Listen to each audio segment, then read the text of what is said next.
I recently did a summary of 10 different ways of maximizing value in selling your business. And if you divide up what the advisor does, what STS would do to help an entrepreneur or a family business increase their value in the eyes of a strategic, it relies on the client continuing to do the work of strengthening the leadership team, of understanding where the products are going to be strategic for the strategic buyers, of understanding how their weaknesses can be shored up, of preparing the business to be assessed and to be audited by strategic buyers. And that's where the client should be focused in driving that value up and not in the process. Our guest today is Rob Follows, the chairman and founder of STS Capital.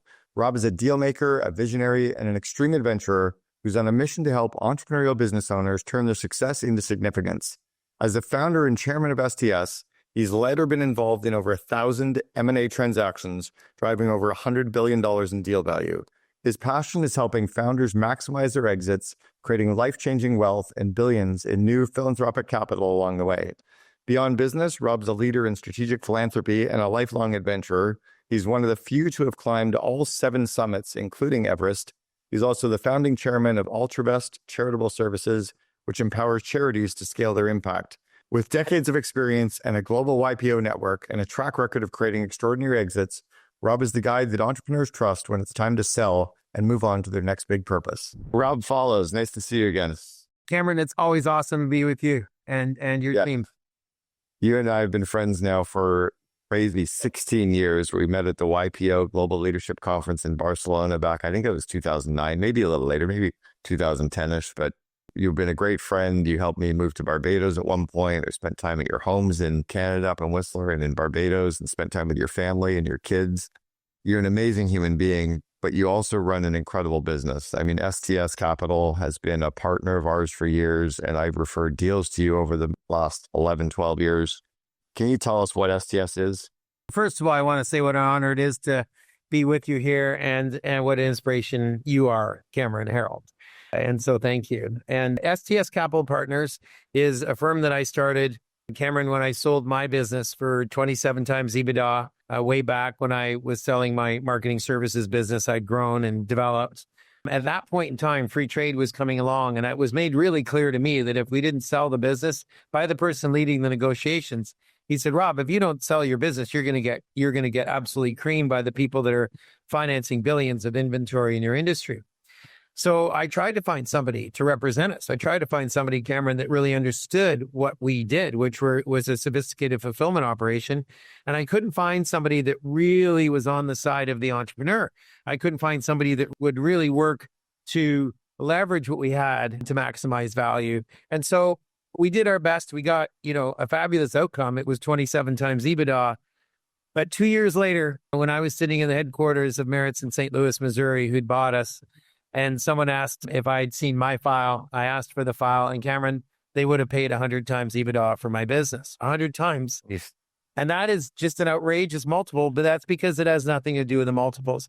If you are an entrepreneur and you have a business that a strategic buyer could integrate, we learned the hard way, and make many, many times what you're making, hundreds of times what you're making, then the elasticity of the price on the exit becomes extreme. That is to say, it can be a huge multiple. And that's really one of the motives that was what caused me to launch what we call STS Capital Partners, which helps entrepreneurs and helps families maximize value, Cameron, when they decide to sell their business or decide it's time to sell their business.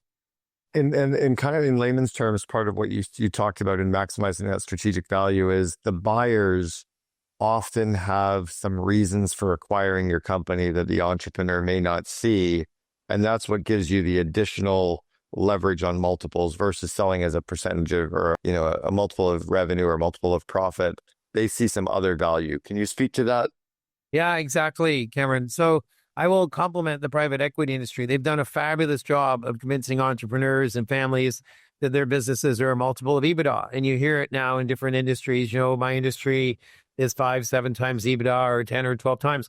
And in fact, Cameron, that's not the value itself. The value is if you're the strategic buyer here and you're the seller here, the value is really when you integrate your business into that strategic buyer's world. What will they make with your business integrated into theirs? How much profit will they make? How much sales will it drive? How much bottom line will it drive? How much is that worth to them integrated into their business? Now, that's not an easy thing to understand. But when you've been a strategic buyer, which all of our senior partners have been strategic buyers, and when you understand what they have to go through to really socialize it and sell it internally, and then put their own career on the line as a risk, because it's very, very public when you buy a company, when you understand how all of that works and you help them with all of that as the advisor, they will share, Cameron, with you what they're looking to make. And that becomes the negotiation point. And that's how, instead of taking it to private equity and local financial buyers, which is easy, taking it to global strategic buyers, the strategics being the ones that will integrate, will drive very significant value. There's more to that, but that's the summary. There's, I guess, two parts to that. One is you guys at STS are really good at identifying strategic buyers who already know the value in these potential companies that are up for sale. And then second, I know that you work really hard with these entrepreneurial companies to actually package them up for sale so that it's kind of like I always talk about Tiffany's jewelry. You know, Tiffany's jewelry is nice, it's fine, but it's not that great. There's much better jewelry elsewhere, but they put it in the blue box with the white ribbon and it's packaged up so nicely and people go, oh my gosh, look how great it is. So there's a little bit on both sides of this equation, isn't there? Finding the strategic buyer, but also packaging up the selling company. Can you talk about that a lot? Absolutely. So we love the analogy, Cameron, of Rembrandt's in the attic. And so the old analogy, if your listeners aren't familiar with it, is your spouse comes home and says, you know, the house I've been talking to you about on Main Street, I really decided I want to buy that. And you're like, well, wait a minute, it's $5 million more than all the others. It's listed at 10 million. All the others are at 5 million on the street. Can we please look at one that's, 5 million? And so you're convinced to go and look at the house. And when you do, the real estate agent says, I know this is priced higher than all the other houses on the street, but I think it comes with everything in the house. And one thing that we're not sure what the value is a lot of stuff. The full attic and the top of the house is full of all kinds of fabulous, interesting antiques. And so you go up to look at it, you throw a canvas back and you see a big painting with an R that looks like, with a T at the end, looks like a Rembrandt. You're thinking this couldn't be. So you call a Christie's guy, and the guy comes in, he goes, these are Rembrandts. These are actual Rembrandts. And so as the buyer there, you realize that you will pay double what anybody else is paying because you've got more value than the seller sees in that house. You see the Rembrandts in the attic that it comes with.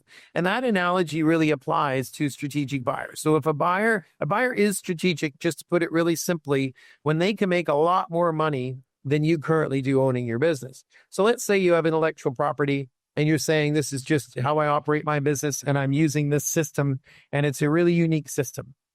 And let's say a buyer could Cameron extend that across their whole organization globally. And let's say there might be 1,000 implementations for that, times all of their customers and all of those 1,000 implementations. You can start to imagine how valuable buying that business with that intellectual property would be for the buyer.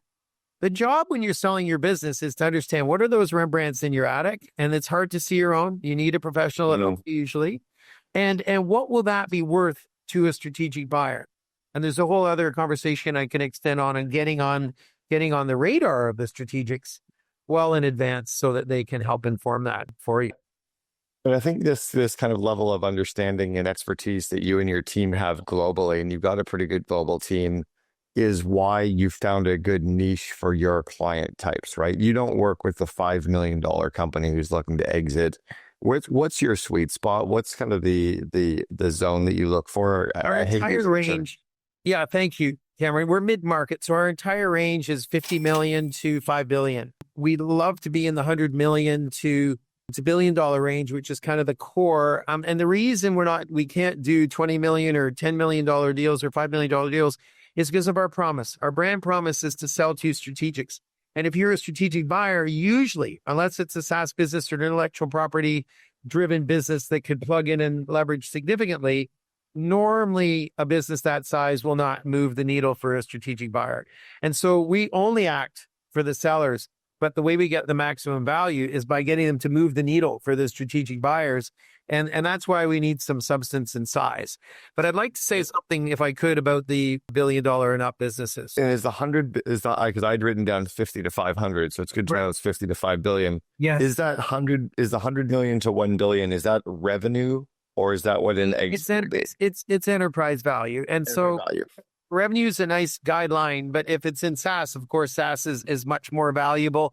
If it has intellectual property that could be leveraged, if it has a really unique circumstance, like someone in your hometown had an inland port, and to the person that made a $5 billion bid on the port they were going to build out, having that inland port was worth uniquely to them many, many, many times. One of the strategic buyers, they ended up paying 20 times. So 20 times more on the purchase price than one of the other strategic buyers, because they had that leverage. And so that's the unique value driver you want to find with a strategic buyer, and which will not be offered by private equity or financial buyers. Why do so many companies, when they're looking to sell, focus on the wrong thing? I feel like when companies are looking to sell, all they care about is what percentage is the M&A firm going to take. And that's kind of almost irrelevant. If you get the right, it's kind of like if you can sell the company for 100 million versus 50 million, who cares if they're paying 5.5% versus 3%?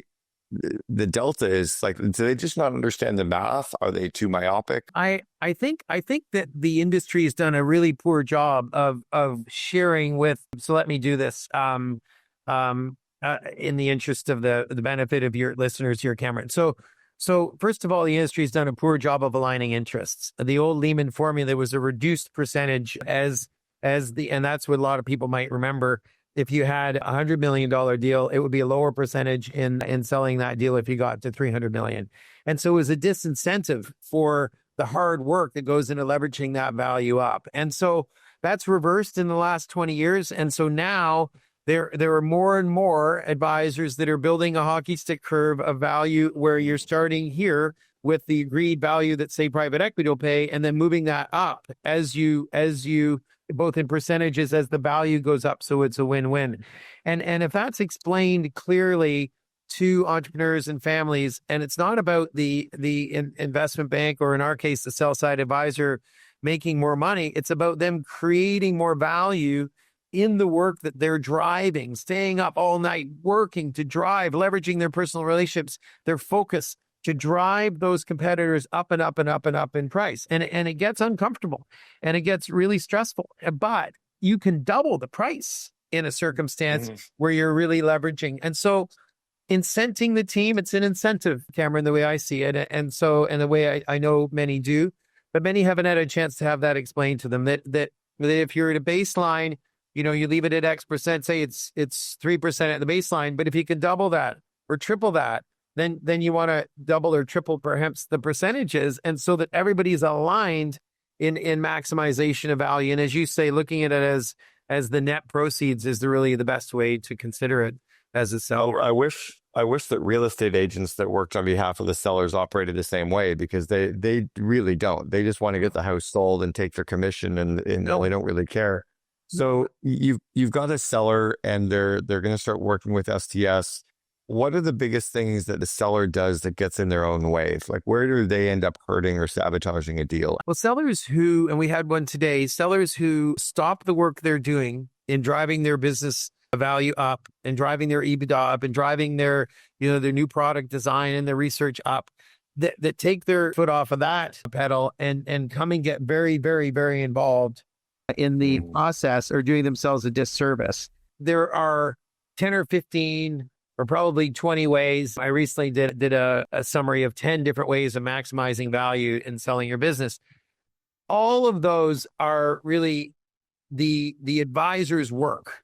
And if you divide up what the advisor does, what STS would do or another advisor would do to help an entrepreneur or a family business increase their value in the eyes of a strategic, it relies on the client continuing to do the work of strengthening the leadership team, of understanding where the products are going to be strategic for the strategic buyers, of understanding how their weaknesses can be shored up, of preparing the business to be assessed and to be audited by strategic buyers, and to practice the management presentations to ensure that incentives are in place for all of their leaders. I mean, the list goes on and on. That's where the client should be focused in driving that business value up, and not in the process. If they get involved in the process, then, which they have the prerogative of doing, I mean, they're the client, but they don't do themselves the best service.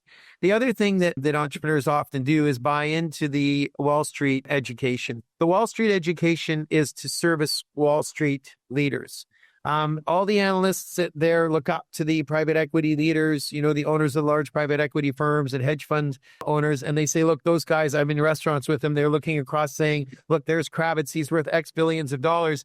And it's all about, how do I pay less and get more for something? It's driven by ingratiating themselves. And when these large iBanks are working in family and entrepreneurial businesses, they're looking out for themselves first.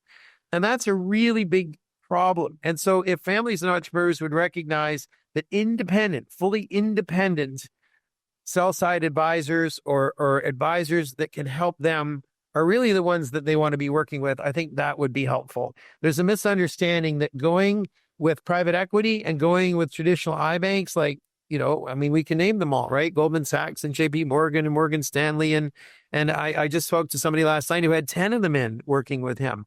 And I said to him, Raj was his name, who did you choose ultimately? He said, Bank of America. I said, well, why would that be? He said, Rob, in my opinion, I'm quoting somebody now in Singapore last night, these are all the same. And, I let the private equity guy drive the process because he'd invested a little bit. And I now have learned that my interests were not being looked after. I'm not putting down private equity and iBanks' work that they do for themselves. I'm just calling out that it's a big conflict, Cameron, against the interests of entrepreneurs and families. And so recognizing that and finding somebody that will really work for you as the entrepreneur or the family business owner is critical. And you only have one large transaction or two or three in your lives. These firms are doing many every day. And so they have a large lever with advisors and iBanks. I want you to speak to kind of what happens at the 11th hour. I've talked to a couple of CEOs that I've coached, and one in particular, Ben Kirshner, who had a deal for, I'm not going to disclose it, but a mid-8 level deal that he walked away from literally the night before signing, and then ended up getting a much better deal about 9 months later. And then I've heard of other people that have walked away from significant money. One walked away from a 9-figure deal, and he's never, ever seen a $7 million offer or 7-figure offer since. Can you speak to that kind of moving target that entrepreneurs have? And how do you know when it is right to walk away? And how do you know when it's right just to get the deal done? So the answer to that question, and I would encourage all entrepreneurs to do this because it's a very dangerous area to equivocate in. And so you want to be clear on the outcome that will satisfy your goals. And so as an entrepreneur, and I'll use this example of this case with two of our clients. As an entrepreneur, as a family business owner, a private business owner, you want to go into the process with your required versus your preferred outcomes. So what are your required outcomes? And list them down. What are those required outcomes? And there's a required outcome of X amount, whether it's $500 million or $50 million or $1 billion or $100 million, whatever that number is. That's a required outcome. And a preferred outcome is much higher than that. But when push comes to shove, and you know that number will meet all of your requirements, and you've thought about it in the calm and present state of mind before you get into the negotiations, and that number is exceeded, then our strongest advantage is to accept the deal. And because things can fall apart brutally. And I'll use this example. We had a heating and air conditioning group that's rolled up to a multi-billion-dollar group now. But it started, and I won't use their name, but it was in, let's say, close to Philadelphia. And when the buyer, who is from Detroit, they wanted $50 million for the business. They said $50 million is in excess, but the stretch goal was $100 million. We went through a process and we got them an offer for $256 million. 256, okay? Take it, run. Well, wait till you hear what happens. So the buyer is trying to be nice, and because it's a hard airport to get to that they are in Michigan. And so they send the corporate jet down to pick up the two entrepreneurs, and the deal's done. The deal's all agreed to. The due diligence has started. we're all agreeing we're headed for the closing date. The closing date was in 40 days. It was all, and they sent the private jet down to pick the guys up, to bring them in, to meet everyone. And we'd done our work. So, and I was out of the country at that point. And they said, look, the private jet's coming down. We're going to jump on it and go up there and visit. And we coached them on, what not to say, and just to let them fall more in love with it. They had never been on a private jet before. And when that private jet landed and picked them up and brought them up, by the time they got to Detroit, they'd convinced themselves if a company could afford a private jet and a $256 million valuation, they wanted $300 million before they were going to accept the deal. Oh, no. And the buyer said no. And because they'd already, I can explain the reasons why. Once you've socialized it all internally, if it's earlier on, you can get a higher price potentially. But once it's all socialized and cemented, everybody's agreed and they've got the capital and they're ready to close, you can't adjust the price like that. Now, they saw it as a retrade and rejected it wholesomely. They came back to a letter on their desks the next day rejecting the deal.